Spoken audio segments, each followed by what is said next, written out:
ధ్యానంతో పాటుగా ఆహార నియమాలు కూడా చెప్పారు. ఆహార నియమాలు అంటే ఏం చెప్పారు?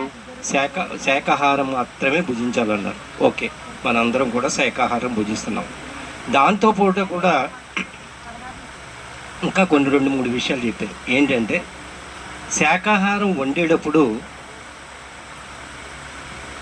ఆ పాత్ర శుద్ధి కూడా కావాలి. పాత్ర శుద్ధి కావాలి కంపల్సరీగా.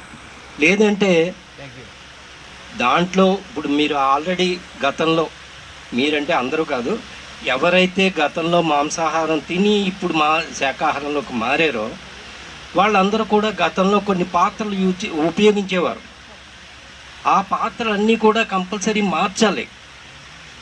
మార్చకపోతే మీరు శాకాహారం కాదు, మళ్ళీ మాంసాహారం తిన్నట్టే లెక్క.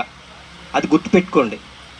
ఇంకో ముఖ్యమైన విషయం ఏంటంటే మనం బయటికి పండగలకి, మనకి ఫంక్షన్స్ కానీ దేనికైనా ఏదో కారణం కొద్దీ బయటికి వెళ్ళి భోజనాలు చేస్తున్నాం.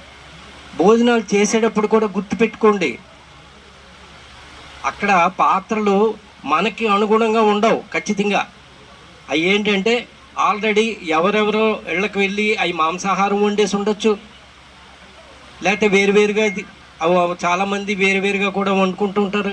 అవన్నీ కూడా ఎంత శుభ్రం చేసినా కూడా ఖచ్చితంగా ఆ మాంసాహారం యొక్క రెసిడ్యూస్ ఉండిపోతాయి లోపల.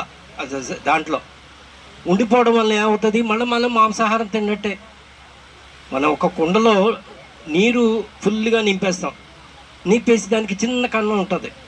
అది రోజుకి కన్నంలోంచి వాటర్ అలా కిందకు పోతుంది.